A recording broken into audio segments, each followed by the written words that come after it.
계속해서 요한복음을 살피고 있는데요. 지난주에 이어서 오늘 요한복음 4장 사마리아 여인에 대해서 좀 더 말씀을 살펴보았으면 좋겠습니다. 이 여인을 보면 요한 기자가 조금씩 어떠한 사람인지를 조금씩 드러내는 것 같아요. 우리가 너무나도 이 스토리는 잘 아는 것처럼 여인이 홀로 낮에 우물을 길러왔습니다. 그 하나의 장면을 통해서 이 여인이 어떠한가를 요한 기자가 표현한 거죠. 스스로 외로움을 선택한 한 여인, 많은 사람과 벽을 두면서 홀로 외롭게 그것을 선택해야만 했던 많은 여러 가지 스토리가 있겠죠. 홀로 물을 길러오고, 그리고 아무도 현장에 없었어요. 그런데 왜냐하면 그 시간에는 우리가 다 아는 것처럼 땡볕이 낮이기 때문에 우물을 길러오는 사람이 없습니다. 더군다나 당시 우물은 누가 길렀다고 제가 지난주에 말씀드렸죠? 대부분 여인들이었어요. 그런데 오늘도 당연히 늘 혼자 그렇게 길러 왔던, 그리고 우물 안에서 많은 생각을 잠겼겠죠. 그곳에서 자기만의 유일한 쉼터일 수도 있고 자기만의 어떤 공간일 수도 있겠죠. 그런데 거기서 웬 남자가 있는 거예요. 그런데 더군다나 어떤 남자예요? 유대인이었어요. 자신의 뭔가 거기서 조금 오늘은 좀 운이 없는 날이라고 하면 예상했을 거예요. 그래서 대화를 보면 조금 이렇게 친절하지가 않습니다. 당신이 왜 내게 좀 억양을 살리면, 특히 복음서는 억양을 살리면 되게 좋아요. 당신이 내게 왜 유대인인데 잘하고 있어요? 그렇게 주시죠. 이게 친절하게 아니고 당신이 뭔데 나한테 물을 달라고 합니까? 또 드시오. 그러니까 이런 거예요. 억양이 그렇게 친절하지가 않아요. 그만큼 무엇이죠? 왜 말투를 보면 그 사람이 어떠한 삶을 살아왔는지가 조금은 보여요. 그렇죠? 마음에 상처와 아픔이 있는 사람이 말이 곱게 나가기가 어렵겠죠. 내 마음이 지금 외롭고 힘든데 친절한 어투로, 억양으로 나가기가 어렵겠죠. 그렇죠? 그러니까 말투와 어투를 보면 어느 정도 그 사람의 감정을 읽을 수가 있어요. 요한복음을 보면 요한은 되게 세밀한 사람입니다. 베드로하고는 좀 달라요. 제가 제자반할 때 애들한테 요한 이렇게 얘기하는데, 베드로는 좀 뭔가 우락불락하고 그렇잖아요. 근데 요한은 되게 여성스럽게 섬세합니다. 그래서 글을 보면 베드로 전서를 보면 되게 투박해요. 실제죠. 근데 요한은 되게 세밀합니다. 왜냐하면 감정까지도 표출을 합니다. 오늘 그 여인, 마음이 닫혀있던 여인, 스스로 외로움을 선택한 여인과 한 낯선 유대인과의 대화가 계속 오늘 이어지고 있습니다. 근데 계속 예수님께서 대화를 해도 그 빗장이 있잖아요. 여러분도 그럴 거예요. 마음이 쉽게 열리지 않아요. 낯선 사람한테 더군다나 빗장을 걸어두고 있어요. 그때 1절부터 15절까지 빗장을 딱 닫아 있는데 딱 결정적인 한마디를 던집니다. 그 말이 오늘 16절이에요. 본문. 여기서부터 좀 대화가 전환이 됩니다. 자, 우리 16절 어떻게 예수님께서 그 대화를 바꾸시는지 16절 크게 한번 읽어보겠습니다. 시작. 자, 갑자기 뜬금없습니다. 오늘 16절부터는 조금은 맥락이 달라요. 계속 바뀌어요. 그 이유가 무엇인지에 대해서, 왜 문맥이 바뀌고 왜 주제가 바뀌는지에 대해서 조금 살펴보도록 하겠습니다. 갑자기 물 얘기하다가 16절에 갑자기 예수님이 화제를 틀어버립니다. 무엇으로요? 남편으로. 여러분, 그래서 요한복음, 특히 요한복음 읽을 때는 머릿속으로 상상하면 좋아요. 그림 언어로. 자, 이 여인의 표정을 한번 상상해 보세요. 갑자기 네 남편을 불러오라 했을 때 어떨까요? 정막이 흘렀을 거예요. 정적이 흘렀을 거예요. 왜냐하면 꽁꽁 감추어둔 기억이거든요. 너무 아픈 기억이기 때문에 여러분도 그렇잖아요. 과거에 어떤 아픔이 있으면 내가 과거에 이런 아픔이 있었고 그랬어 라고 말을 들추지 않잖아요. 왜? 들추면 더 아프죠. 지금 갑자기 남편을 불러오라고 합니다. 여기서부터 본격적으로 예수님이 이 여인을 찾아온 의도를 대화를 통해서 조금씩 예수님이 던지고 있습니다. 남편은 이 여인에게 감추고 싶었던 기억, 잊고 싶었던 기억, 아픈 기억, 지워지지 않는 기억, 지우고 싶은데 지워지지 않는 슬픈 기억이 남편이었어요. 근데 그것도 낯선 남자 갑자기 남편을 불러라고 합니다. 너무 당황했겠죠. 왜냐하면 예상하지 않았던 장면이기 때문에 정적과 정망이 흘렀을 것입니다. 그때 여기서 계속 회피합니다. 예수님의 질문과 여인의 대답을 보면 자꾸 회피해요. 자, 첫 번째 회피가 17절입니다. 17절 다 같이 자, 남편을 불러와라 할 때 어떻게 이 대화를 되게 회피하냐면요. 우리 17절 대답입니다. 다 같이 읽겠습니다. 시작.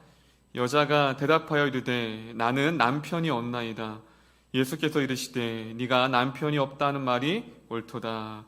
자, 남편 했어요. 그러니까 이 친구가 뭐래? 어떻게 회피해요? 여인이 나는 남편이 없습니다. 왜냐하면 낯선 남자이기 때문에 과거를 감춰도 남편이 없다고 하면 그렇게 넘어갈 줄 알았어요. 여러분 주변에 목사님이 이렇게 보면 결혼한 지 누가 알겠어요? 아직은 그건 아니야? 우리 아내가 뒤에서 웃는데. 그래, 요번에 이거는 이제 여기 없었던 건데, 우리 청년 중에 한 명이 이제 집을 얻으러 다니는데 저도 같이 다녔어요. 근데 거기 이제 젊은 실장님인데, 이렇게 어떻게 하다가 제가 이제 결혼했다니까 깜짝 놀라시는 거예요. 그 마스크의 위력이죠. 그러더니 애가 넷이하니까 막, 왜? 하는 거예요. 그 되게 재밌거든요. 그런 뉘앙스에. 요즘은 조금 덜하지만, 되게 오랜만에 만났어요. 그리고 첫째, 마지막 한 방이 더 있잖아요, 저는. 한 방이 누구예요? 찬호. 찬호 하니까 기겁을 하더라고. 왜? 하면서, 형이네요, 형? 그래서, 형은 아니고 한 삼촌 정도 되겠죠? 근데 왜 여기로 왔죠? 무슨 본문과 연관이 있죠? 남편이 없나이다. 그렇죠. 낯선 사람이 제가 결혼한지 안 한지를 모르잖아요. 그럼 결혼 안 했습니까? 제가 거짓말해도 결혼 안 했구나. 넘어가죠. 왜냐면 호구조사 할 게 아니잖아요. 막 등본 떼어가지고. 마찬가지입니다. 남편이 없습니다라고 회피하면 당연히 그냥 넘길 줄 알았어요. 그런데 우리 예수님은 이 여인보다 대화의 달인이십니다. 18절입니다. 18절. 자, 그렇게 남편이 없어. 그만 물어. 그거거든요. 알 바 아니야. 그런데 18절에 집요하게 예수님이 이렇게 말합니다. 제가 읽을게요. 너에게 남편 5이 있었고 지금 있는 자도 네 남편이 아니니 네 말이 참되도다. 여러분, 이 여인의 표정이 어떨까요? 제가 만약에 이 여인이었으면 쥐구멍으로 들어가고 싶었을 거예요. 지금 낯선 남편이 내 과거의 아픔과 과거의 5명, 그리고 지금 현재 있는 남편도 내 남편이 아닌 것을 정확히 알고 있었어요. 지금 이 여인은 자신의 과거를 회피하고 싶은데 회피한 과거, 아픈 과거를 마주하게 됐어요. 그리고 우리도 그렇잖아요. 마주하고 싶지 않은 과거가 있잖아요, 각자마다. 근데 지금 예수님이 들추고 있는 거예요, 계속. 자꾸 그 아픈 기억을 자꾸 이 여인은 감추고 있는데 계속 추적해서 예수님이 그 마음의 중심으로 이 여인에게 과거의 슬픔과 독대하게 마주하게 됩니다. 참 생각만 해도 아프고 생각만 해도 버거운 그 과거와 다시금 낯선 남자와 마주쳐야 했습니다. 남편 5이 있다라는 것은 많은 학자들마다 되게 나눠지는데 크게 3가지로 나뉩니다. 가장 많이 우리 성도님이 알고 있는 건 음탕한 여자. 그런데 지금 신학개설이 음탕한 여자가 잘못된 오해라고 많이 하고 있습니다. 왜냐하면 성경 어디에서도 여인이 음란하다, 음탕하다는 단어가 하나도 안 나와 있어요. 그런데 많은 학자들이, 많은 설교자들이 남편 5이니까 남편에게 남자를 너무 좋아해서 이혼을 5번 했어 라고 해석을 한 거죠. 그런데 항상 성경 해석은 성경의 문맥과 단어와 어휘와 같이 해석을 해야 돼요. 근데 어디도 이 여인이 음란하다는 단어가 하나도 안 나와 있어요. 그리고 이것을 반박하는 것 중에 하나가 무엇이냐면요, 당시에는 여자가 이혼을 주도할 수가 없었어요. 당시는 여인은 숫자에도 안 들어갔거든요. 여인이 더군다나 5번을 이혼을 한다? 당시의 시대 여러 가지 배경적으로는 말이 안 맞아요. 그래서 제 개인적인 의견도 음탄함보다도, 물론 그럴 수도 있지만 말씀과 상황, 시대적 상황으로 봤을 때 음탄함보다도 저는 2가지 부분에 조금 마음이 더 가는 것 같아요. 첫 번째는 당시에 계대 혼인 제도가 있습니다. 계대 혼인 제도. 이것이 무엇이냐면 결혼했어요. 근데 남편이 죽으면 자손을 못 잇잖아요. 그래서 이 여인이 형제 중에 동생이나 형님에게 다시 어떻게 해요? 시집을 가요. 그게 뭐냐면 계대 혼인 제도예요. 그래서 학자들은 좀 이렇게 현실적으로는 불가능하지만 그래도 불구하고 5번이나 남편이 어떠한 사고든지 어떠한 상황 가운데 죽게 되어서 계속 대를 이으기 위해서 계대 혼인을 했다라는 해석을 하는 학자들도 있고요. 또 하나는 저는 이 두 번째 해석이 조금 더 상황 시대적으로나 여러 가지 상황적으로 좀 더 맞는 것 같은데요. 5번이나 버림받았다. 여인이 5번을 주도해서 이혼한 것이 아니라 남편한테 버림받은 거죠. 그게 당시의 시대적 상황으로 봤을 때는 조금 더 두 번째 해석이 더 맞는 것 같아요. 물론 정확하진 않습니다. 이 5명의 남편을 3가지로 해석한다. 첫 번째는 계대 혼인 제도. 남편이 5번 죽었을 때 다시 대를 잇기 위해서 결혼하는 것. 두 번째는 남편한테 5명의 남편한테 버림받은 한 여인. 그리고 세 번째는 가장 많이 알고 있는 음탄한 여자. 그런데 문제는 어떠한 해석을 한다 하더라도 이 여인은 참 현실이 아파요. 첫 번째, 계대 혼인. 5명이 죽었어요. 그러면 시댁 식구가 어떻게 생각할까요? 이 저주받은 여인이 며느리로 들어오니까 우리 가정이 풍지박산 나는구나. 첫 번째가 돼도 이 여인은 많은 사람들의 손가락질 당하며 또 사랑하는 남편을 5번이나 여였어요. 그럼 그 여인의 슬픔이 어떨까요? 두 번째, 버림받은 거. 이거는 제가 설명하지 않아도 5명의 남자에게 버림을 받았다. 한 여인으로서 살아갈 힘이 없죠. 세 번째, 남자에 만족하지 못하고 5번을 결혼했다고 5번 결혼했다고 만족할까요? 저는 한 번 해도 힘든데 우리 아내는 어떡하겠어요? 그렇죠? 우리 아내에게 한번 물어보세요. 또 결혼하시겠습니까? 네, 대답 회피하네요. 네.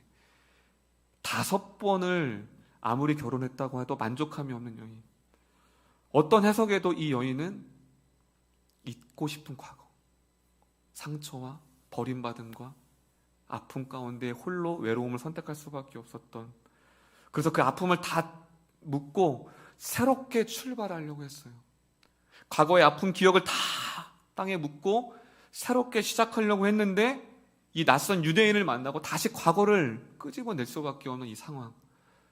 참 아이러니인 상황이죠. 지금 여기 이 대화까지도 자신이 왜 이 남자를 하필이면 왜 이놈을 만나가지고, 죄송해요 예수님을, 이 여인의 입장에서 이 사람을 만나서 왜 내가 이 아픔을 들어야 하는가. 그때 또 화제를 전환시킵니다. 요한복음 4장 20절입니다. 두 번째 회피입니다. 첫 번째 회피는 남편이 없습니다 로 회피했고, 그렇지 못하자 20절에 두 번째 회피를 합니다. 우리 20절 다 같이 한번 읽어볼게요. 시작.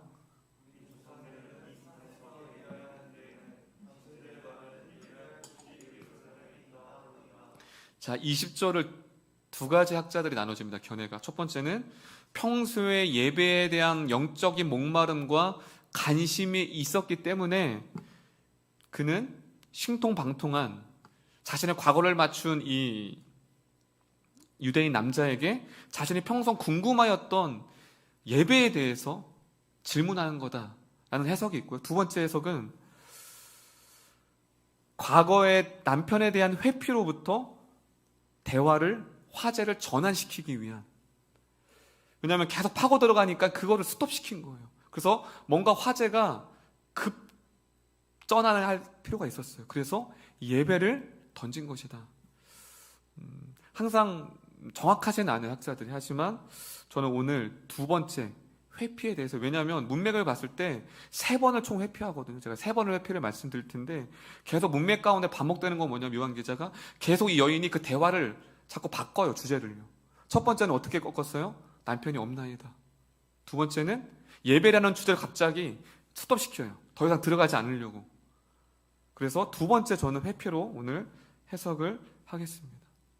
그래서 예수님에 대해서, 그 예배에 대해서 막 질문해요. 근데 왜 그게 조금 더 타당하냐면, 문맥 가운데 그럼 본인이 질문했던 예배에 대해서 답변했다면 지금 빨간 글씨가 21절부터 24절까지가 자신이 질문했던 대답이에요. 그러면 그 다음 그거에 대해서 또 물어야 되잖아요, 여러분. 여러분이 예배에 대해서 궁금해요. 근데 그 사람이 대답해주면 계속 꼬리름으로 질문해야 되는데 그게 또 차단합니다. 세 번째 회피. 25절입니다. 세 번째 회피. 자기가 예배에 대해서 질문했는데 예배에 대한 대답을 사전이나 듣고서도 예배에 대해서 더 이어가지 않아요. 그 다음 세 번째 회피. 25절. 다 같이 읽겠습니다. 시작. 여자가 이르되 메시아 곧 그리스도 왔는 이가 오실 줄을 내가 아노니 그가 오시면 모든 것을 우리에게 알려주시이다. 자, 예배에 대해서 종지부를 아예 결론도 안 났는데 예배가 끝나자마자 그가 오시면 다 해결해 주실 거예요. 그러니까 뉘앙스를 읽어야 돼요.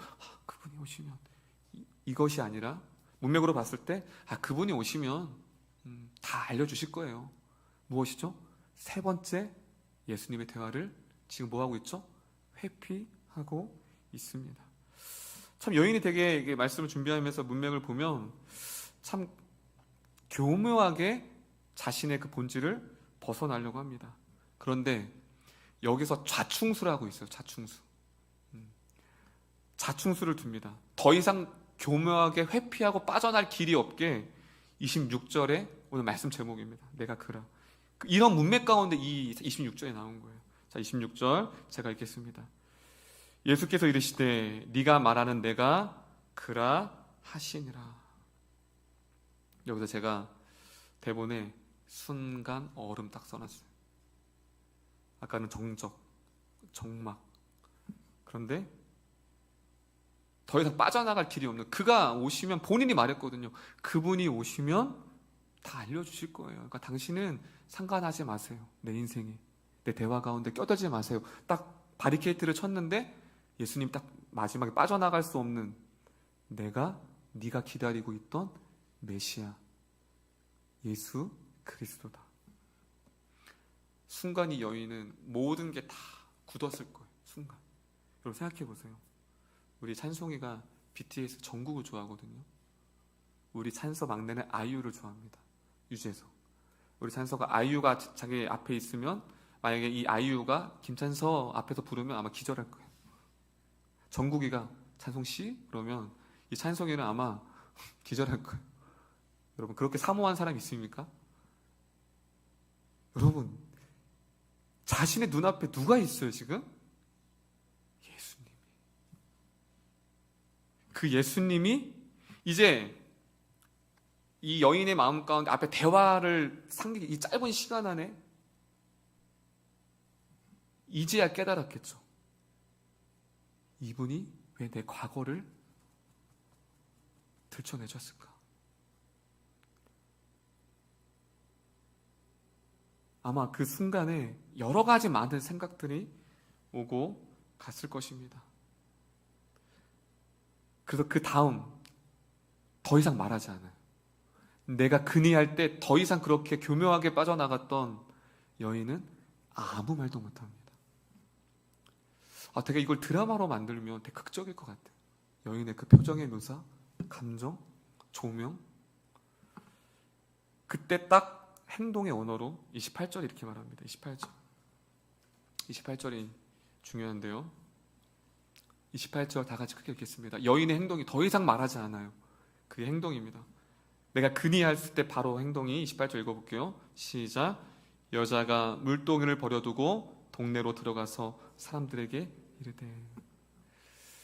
자, 예수님에게 이제 더 이상 할 말이 없어요. 그리고 여기서 중요한 단어 물동이를 버려두고. 물동이라는 단어가 신약성경에 딱 3번 나와요. 근데 그 3번이 요한복음에서만 나와요. 요한 기자만 썼던 단어예요. 근데 이 물동이라는 단어가 첫 번째 나온 때가 언제냐면 요한복음 2장. 그럼 요한복음 2장 하면 어떤 사건이 떠오르죠?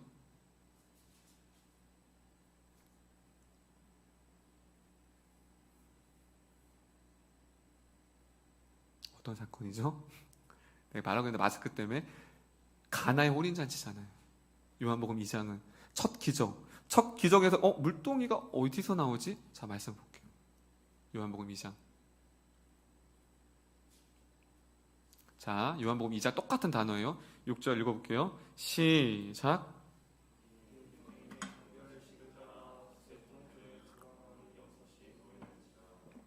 자, 요한 기자는 일부러 여기서 그냥 여자가 동네로 들어가니라 해도 돼요.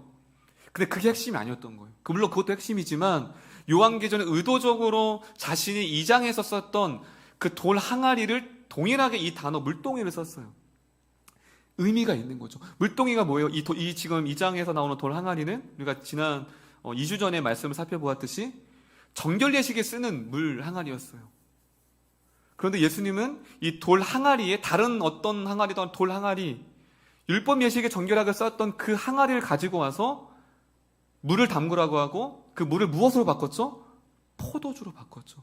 그것은 무엇이라고 말씀드렸어요? 이제 율법으로는 구원받을 수 없는 거예요. 율법의 시대는 지나고 이제 새로운 시대, 예수 그리스도를 말미암아 이제 그들은 선민 사상, 우리들만 구원을 받았다라고 했어요. 그런데 예수님이 오심으로 이제 이 복음이 유대인을 넘어 이방인까지 율법이 아닌 복음을 통하여서 계속 지금 요한복음은 그 복음을 얘기하고 있는 거예요. 니고데모도 마찬가지고요. 지금 여기서 물동이를 버려두고 이것은 무엇이냐면 사마리아인들, 이들은 이방인들보다 더 짐승 취급받았던 사람들이었어요. 그래서 제사도 예루살렘 성전이 아닌 그리심에서 따로 드렸어요. 근데 유대인들은 절대 인정하지 않았죠. 이방인보다 더 개취급받았던 사마리아인들.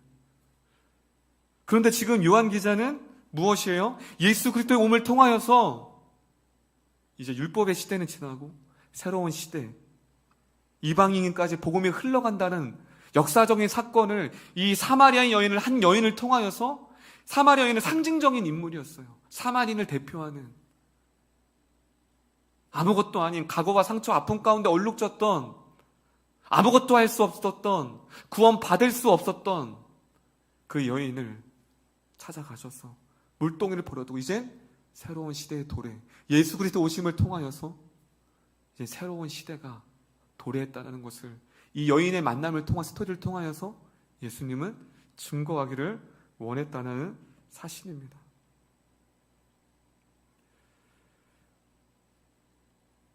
그것이 39절에 나와요. 그 이유가, 그 근거가 39절. 새로운 시대가 도래했다는 걸 39절이 증언해주고 있습니다. 39절 다 같이 읽겠습니다. 39절입니다. 시작.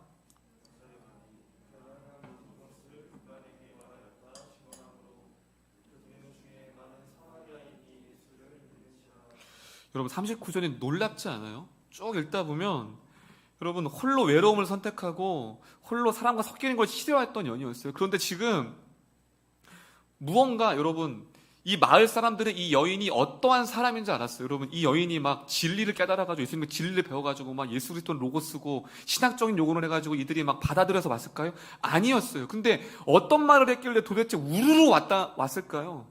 그건 단 하나예요. 이 여인을 사마리아 동네 사람들은 너무나도 잘 알았어요. 한 번도 보지 못했던 그 눈빛, 그 열망, 살고자 하는 의지, 그걸 본 거예요. 무엇이 저 여인을 저렇게 살게 했지? 이 여인이 어떤 삶을 살았을까요? 늘 5명 어떻게 됐든 뭐 버림을 받았든 5명을 남편을 이혼했든 사람들한테 손가락질 당했어요. 그들 땅만 보고 다녔겠죠. 그들 혼자였겠죠.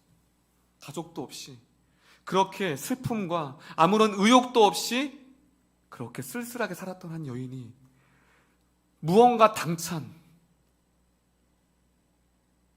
벅참, 살아있음을 마을 사람들이 보게 된 거예요. 할렐루야. 도대체 무엇을 봤길래 저 여인이 저렇게 변했을까? 그때 많은 사람들이 나와 예수를, 여기 39절에 보면 여인 때문에 예수를 믿는지라. 할렐루야. 누가 상상했을까요? 버림받은 여인, 상처받은 여인, 찢겨진 여인, 삶에 의욕이 없는 여인, 이 여인을 통해 사마리아인들이 예수님을 보게 될지를 누가 상상해나 했을까요? 여러분, 무엇이죠?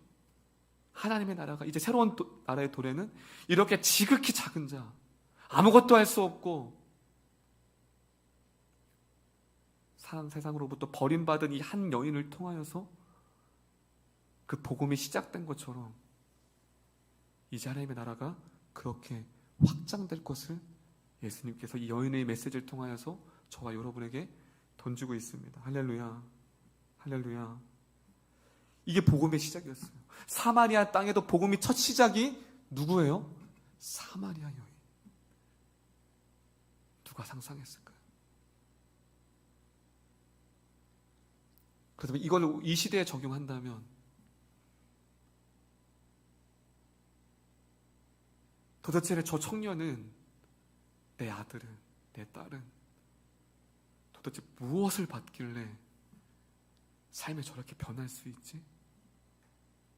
내가 내 딸을 아는데, 내가 내 아들을 아는데 무엇을 만났기에 저 아이를 저렇게 변화시킬 수 있을까? 할렐루야, 할렐루야. 그게 복음을 만난 자예요. 이 사마리아 여인. 오늘날도 세상의 기준으로 제가 오늘도 어느 한 청년을 만났는데 참 안타까워요. 장교 청년인데 자기 보잘것없음, 아무것도 할 수 없음. 참 저는 그런 청년을 만날 때마다 그냥 말을 듣는데 이 아이가 얼마나 많은 아픈 시간을 지내왔을까. 지금도 여전히 그것이 진행 중이고 참 복음이 필요한 시대입니다. 그랬어요. 하나님 만나면 됩니다. 이 시대에 복음은 믿지 않는 사람에게 필요한 것이 아니라 먼저 교회 안에 예수 믿는 자들에게. 사마리아 여인도 하나님을 믿었습니다. 그리심 산에서 하나님을 제사했어요. 그런데 여인에게도 하나님이 필요했던 거죠. 할렐루야. 무엇이죠? 우리에게도 그 하나님이 필요합니다. 할렐루야. 그 복음이 필요한 거예요. 복음이 들어왔을 때 결국 이 여인이 드디어 조금씩 알게 돼요. 그 대화에 왜 이 낯선 유대인 남자가 나의 과거를 들추었을까? 여러분, 들춘다라는 건 회피하지 말고 그 아픔을, 마주함을 통하여서 온전히 그 상처로부터 자유하고 치유되기를 원한다는 사실입니다. 할렐루야. 바로 예수님이 그것 때문에 상처를 들추신 거예요. 혹시 이 여인처럼 아직 다 회복되지 않았는데도 여전히 그것을 그저 잠궈놓고 묻어놓고 살아가고 있다면 예수님 앞에 다 속에 있는 그 아픔과 과거의 아픔들을 다 꺼내심을 통하여서 하나님 앞에 온전히 치유함을 얻는 우리 모두가 되셨으면 좋겠습니다. 할렐루야. 보잘것없는 계치급도 못 받았던 사마리아인 여인, 더군다나 사마리아인 중에서도 가장 손가락질 받고 외면받고 저주받았던 한 여인의 입술을 통하여서 그리스도가 전파되고 그리스도를 통하여서 수많은 여인들이 예수님께 나오게 되었습니다. 그렇다면 우리의 삶이 어떤 삶이 되어야 할까요? 아무것도 할 수 없는 나를 통하여, 여러분들을 통하여, 그 입술을 통하여 수많은 영혼들이 주님 앞에 돌아오기를 소망하고 계십니다. 저도 말씀을 준비하면서 제 스토리들은 저를 잘 아시는 분도 너무 잘 알 거예요. 저는 도저히 예수 믿을 수 없는 환경 가운데 자라왔고요. 더군다나 목회자가 될 수 있는 것이 집안에 아무것도 없었어요. 우리 친정들은 외할머니는 무당이셨어요. 제가 예전에 한번 말씀을 드렸던 것 같은데 그 죽은 아이도 살리셨고 그 동네 조치원에서 읍에서 상당히 유명하셨어요. 죽은 아이까지 살리신 무당이셨어요. 외할머니는. 친가 쪽에서는 스님이 있고요. 굿하시는 분도 있고요. 1년에 몇 번의 제사를 드리고 저는 거기에 장손이었어요. 장남의 장손. 저는 그것을 어렸을 때부터 배웠어요. 제가 아버님 뒤를 이어서 제사를 드리고 아무것도 없는 거예요. 저희 친가 외가를 봤을 때. 아무도 예수 믿지 않고 우상 덩어리. 그 가정 가운데 예수 믿는 자가 나올지 누가 알았겠어요. 더군다나 예수 믿는 자가 나오는 것도 불가능하지만 목회자가 주의종에 나온다? 상상하지 못했죠. 제가 아직도 생각해요. 예수 믿었는데 저희는 제사 지리면 한 30, 40명이 절을 해요. 모여서, 공주에 모여서. 예수님 고등학교 때 예수님 믿고 혼자 기도했어요. 저는 그때를 잊을 수가 없어요. 다 우상에 절을 하는데 그 김씨 집안에서 유일하게 제가 우상에 절을 하지 않고 하나님 앞에 기도하였어요. 울면서. 참 말씀을 준비하면서 이 여인처럼 그러한 은혜가 있지 않았을까? 나를 통해 그 복음이 흘러가고 나를 통해 예수 믿는 자들이 일어난다고? 과연 상상이나 있을까요? 마찬가지입니다. 저도 그렇지만 여러분도 마찬가지. 할렐루야. 보잘것없는 여러분, 여러분의 입술을 통하여서 그 복음이 흘러갈 거예요. 다시 그 복음 앞에 서기를 바랍니다. 할렐루야. 이 여인이 예수님 앞에 섰어요. 그때 여인의 삶이 복음 증거자로 사람을 회피하고 도망쳤던, 외로움을 선택했던 그 한 여인이 변한 거예요. 변화를 보여주는 거예요. 이 요한 기자 낫이라는 걸 설정하고 혼자 홀로라는 걸 설정하고 나중에 궁중 속에 들어가는 그 한 여인, 무엇이죠? 예수 그리스도를 만남을 통하여 더 이상 과거의 아픔과 과거의 상처에 매여 있는 것이 아니라 다시 나에게 상처 줬던 사람, 그 상황 가운데 자기의 복음을 증거할 때에 자기에게 상처 준 사람이 없었을까요? 있었겠죠. 마주하고 싶지 않겠죠. 근데 그들한테 들어간 거예요. 내가 예수를 봤다. 내가 예수를 만났다. 그 이 짧은 이 시간 안에 많은 변화들이 있었겠죠. 내가 손가락했던 여인, 욕했던 그 여인이 나에게 예수님을 증거하는 거야. 뭔가 있나? 와보니까 진짜 누가 있는 거야. 여러분, 우리 안에 이 여인이 경험하였던 그 은혜가 있기를 소망합니다. 전하는 거예요. 상처, 아픔을. 이 여인이 드디어 예수님을 만남을 통해 궁중으로 들어갔던 또 상징적인 거예요. 아픔을 직면하였고 더 이상 그 아픈 과거 가운데 살아가지 않고 아픔을 줬던 그 마을로 들어가 내가 만난 예수님. 그 무리들이 예수님 앞에 모였습니다. 그리고 뒤에 말하죠. 이 여인한테 고맙다 여인아. 근데 이제 내가 처음으로 너로 인하여서 내가 예수를 믿었지만 내가 이제 예수님의 말씀으로 내가 예수 믿게 되었다. 이들은 사마리 여인이 아니었으면 예수님을 만날 수가 없던 자들이었어요. 오늘도 여러분들을 통해, 여러분을 통해서야만 만나야 할 영혼들이 있습니다. 할렐루야. 여러분, 그 하나님 앞에 섰으면 좋겠습니다. 하나님, 나도 내가 그 주님 앞에 서기를 원합니다. 이 여인이 예수님과 마주했을 때 과거의 아픔과 상처와 그 삶으로, 그 영역으로 들어갔던 것처럼 다시금 움켜 있었던 내 삶의 자질을 벗어나 그렇게 세상으로 흘러가는 우리 이름교회 모든 성도님들이 되셨으면 좋겠습니다.